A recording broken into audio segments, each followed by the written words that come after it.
I am Suraj Shingte and welcome to Suraj Shingte's academy. तो आज हम स्टडी करने वाले हैं आपका प्रैक्टिस सेट 2.2। तो दोस्तों प्रैक्टिस सेट 2.2 में हमें फर्स्ट क्वेश्चन में चूज द करेक्ट अल्टरनेटिव्स मतलब एमसीक्यू के क्वेश्चन है दो। तो चलिए हम सॉल्व करते हैं। मैंने ब्लैंक पेपर पे क्वेश्चन लिख के लिया है। फर्स्ट क्वेश्चन में हमें x की वैल्यू निकालनी है। If line m parallel to line n, मतलब दोस्तों देखिए n और m पैरेलल लाइंस है और p इंटरसेक्ट है और हमें x की वैल्यू निकालनी है। तो दोस्तों हमें पता है कि इंटीरियर एंगल्स यानी कि ये एंगल और ये एंगल इंटीरियर एंगल से इन दोनों की एडिशन 180 रहती है, यानी कि ये सप्लीमेंट्री रहता है। तो चलिए हम x की वैल्यू निकालते हैं। इसे हम ऐसा लिख सकते हैं 3x plus x equals to 180 degree because interior angles.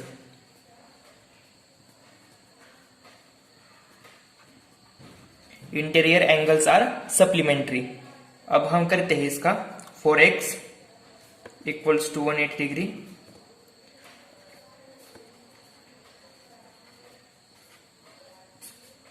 इधर 180 है, x इक्वल्स टू 45 डिग्री। हमारा लास्ट आंसर आया दोस्तों x इक्वल्स टू 45 डिग्री, यानी कि x की वैल्यू निकली हमारी 45 डिग्री। तो option number C is correct. अब सॉल्व करते हैं दोस्तों सेकंड क्वेश्चन। सेकंड क्वेश्चन में हमें x की वैल्यू निकालनी है। तो दोस्तों अब देखिए इधर है 2x, तो दोस्तों इसके ऑपोजिट एंगल यानी कि ये एंगल, इसका मेजरमेंट, इन दोनों का मेजरमेंट इक्वल रहता है, यानी कि ये अगर 2x है तो इसका भी 2x।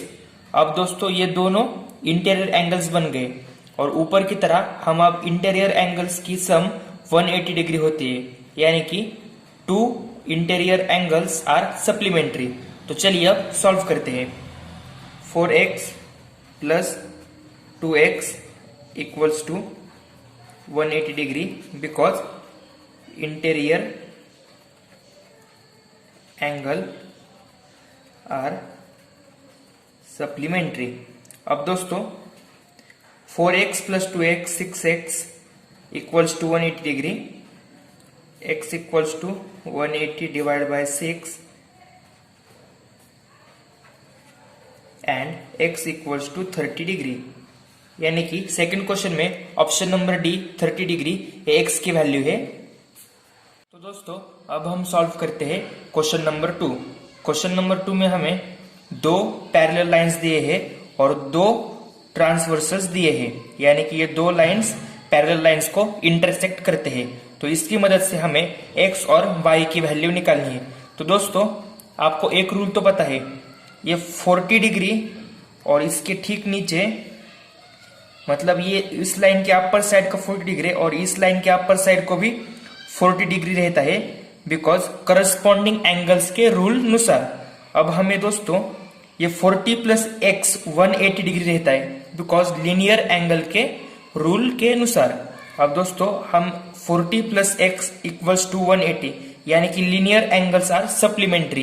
अब देखिए मैं कैसे सॉल्व करता हूं। 40 plus x equals to 180 degree because linear angle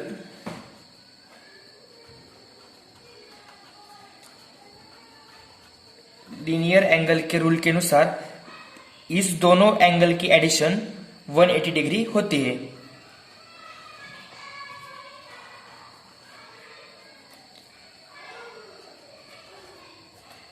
x की वैल्यू निकालने के लिए हम 180 माइनस 40 करेंगे और हमारा आंसर आएगा 140 डिग्री, यानी कि दोस्तों x की वैल्यू निकल के आई है 140 डिग्री। अब दोस्तों हमें निकालनी है y की वैल्यू। y की वैल्यू निकालने के लिए दोस्तों हम सेम रूल यूज करेंगे करस्पॉन्डिंग एंगल्स का। अगर इस लाइन के नीचे के साइड का एंगल 70 डिग्री रहेगा तो इस साइड के भी नीचे का एंगल रहेगा 70 डिग्री। और दोस्तों देखिए ये दोनों एंगल्स जो है वो लीनियर एंगल्स है इसकी जैसे ही, तो हम y plus 70 equals to 180 degree लिख सकते हैं क्योंकि लीनियर एंगल्स आर सप्लीमेंट्री। तो हम इधर लिखेंगे y plus 70 degree equals to 180 degree because linear angles are supplementary. Y equals to 180 degree minus 70 degree, इसका आंसर आएगा 110 डिग्री। तो दोस्तों हमारी x की वैल्यू निकल के आई है 140 डिग्री एंड y की वैल्यू निकल के आई है 110 डिग्री। सो फ्रेंड्स, अब हम सॉल्व करते हैं थर्ड क्वेश्चन। थर्ड क्वेश्चन में दोस्तों हमें angle A, angle B and angle C की वैल्यू फाइंड करनी है।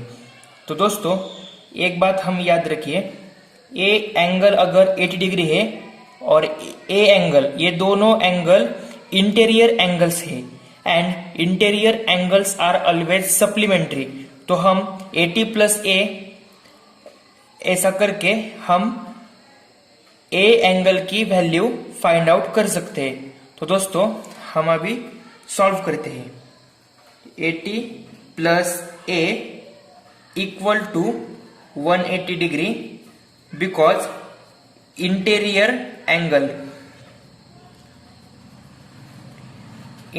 एंगल के रूल के अनुसार हम इसका आंसर अब फाइंड आउट करते हैं।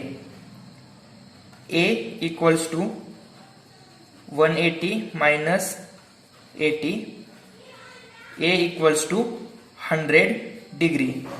तो दोस्तों हमारी ए की वैल्यू आई है 100 डिग्री, यानी कि इधर हमारा आंसर आया है अब 100 डिग्री।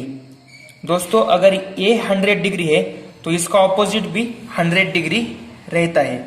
तो दोस्तों हमने इसकी मदद से इसकी वैल्यू निकाली, इसकी मदद से इसकी वैल्यू निकाली। और एक बात याद रखिए दोस्तों, ये देखिए ये ऊपर की साइड है, मतलब ऊपर के लाइन की नीचे की साइड अगर 100 डिग्री है तो ये भी हमारा 100 डिग्री रहता है बिकॉज करस्पॉन्डिंग एंगल के टेस्ट के अनुसार ये दोनों 100 डिग्री है। अब हम निकालेंगे बी की वैल्यू। तो अब तो और भी आसान हो गया, ये लिनियर एंगल के अनुसार अगर हमने b प्लस 180 डिग्री कर दिया तो हमारा b plus 100 degree equals to 180 degree because linear angles are also supplementary. b plus 100 equals to 180 degree because linear angle are supplementary। अब हम करते हैं इसका b इक्वल्स टू 180 माइनस 100, तो हमारा आएगा b का मेजरमेंट 80 डिग्री। तो दोस्तों हमारा b का मेजरमेंट आया है 80 डिग्री। तो दोस्तों आपने एक चीज नोटिस की होगी, ये दोनों लाइंस पैरेलल लाइंस है और इसके इंटरसेक्ट किए हुए ट्रांसवर्सल्स भी पैरेलल लाइंस है। तो अगर हम इसे इस तरह से देखें, अगर ए एंगल 80 डिग्री है तो इसके ठीक नीचे का ये एंगल भी सी 80 डिग्री रहेगा बिकॉज करस्पॉन्डिंग एंगल के टेस्ट के अनुसार। तो दोस्तों अब हम इसे ऐसा लिख सकते हैं, angle B equals to angle C equals to 80 degree because corresponding angle test. तो दोस्तों अब हमें तीनों की भी वैल्यू मिल गई, angle A 100, angle B 80 and angle C also 80। Fourth question में दोस्तों हमें लाइन ए और लाइन बी ये पैरेलल लाइंस दिए हैं दो, और लाइन यल इन दोनों में ट्रांसवर्सल है, और हमें एंगल जेड एक्स और वाई की वैल्यू फाइंड करनी है और हमें सिर्फ एक एंगल की वैल्यू दी है 105 डिग्री। इसकी मदद से हम ये तीनों भी एंगल्स की मेजरमेंट निकाल सकते हैं। दोस्तों ये बहुत आसान है क्वेश्चन, हम अब सॉल्व करते हैं। अगर इस एंगल की सम 105 डिग्री है तो एंगल जेड की हम लीनियर एंगल के अनुसार इसकी वैल्यू निकाल सकते हैं एंगल जेड की। तो हम इधर लिखेंगे z plus 105 degree equals to 180 degree. इसका रीजन हम लिखेंगे लीनियर एंगल्स। अब देखिए दोस्तों, z equals to 180 minus 105 equals to 75 degree.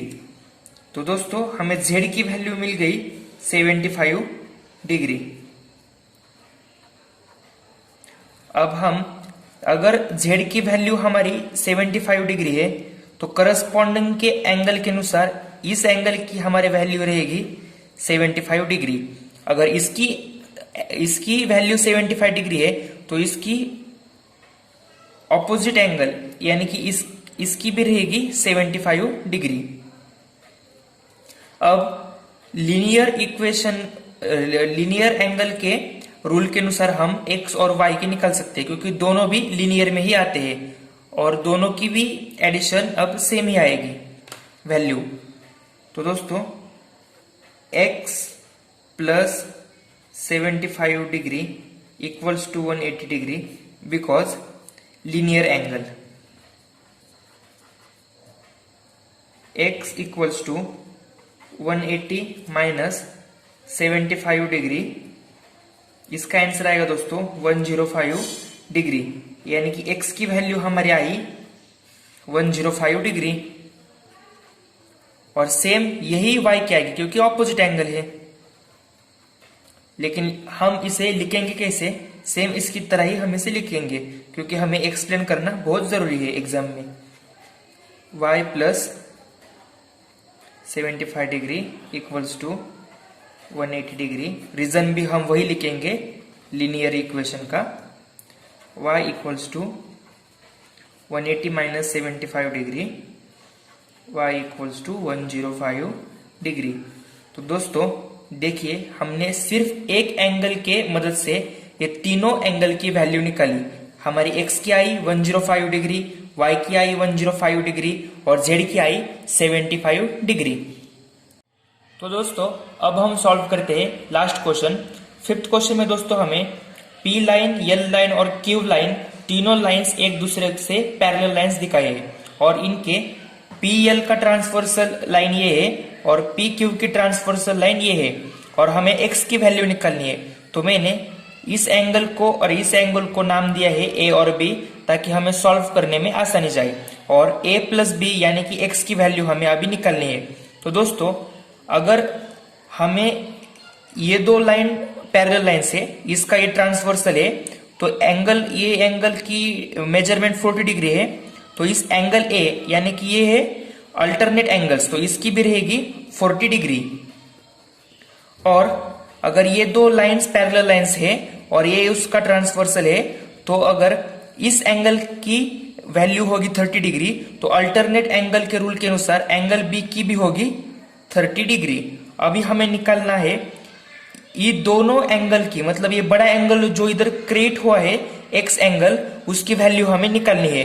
तो हम ऐसा लिख सकते हैं measure of angle x equals to angle A plus angle B। आप इन दोनों एंगल को अपने मन से कोई भी नाम ले सकते हैं क्योंकि हमें इसकी मदद से सॉल्व करने में आसानी होती है। तो एंगल A की मेजरमेंट आई हमारी 40 डिग्री, एंगल B की हमारी मेजरमेंट आई 30 डिग्री और हमारा फाइनल आंसर आया है यानी कि measurement of angle x equals to 70 degree. I hope दोस्तों आपको ये प्रैक्टिस सेट अच्छी तरह से समझ में आया होगा। अगर आपके कोई डाउट्स होंगे तो आप कमेंट सेक्शन में मुझे जरूर बताना। वीडियो देखने के लिए आपका बहुत बहुत शुक्रिया। चैनल को सब्सक्राइब करके हमें मोटिवेट करिए।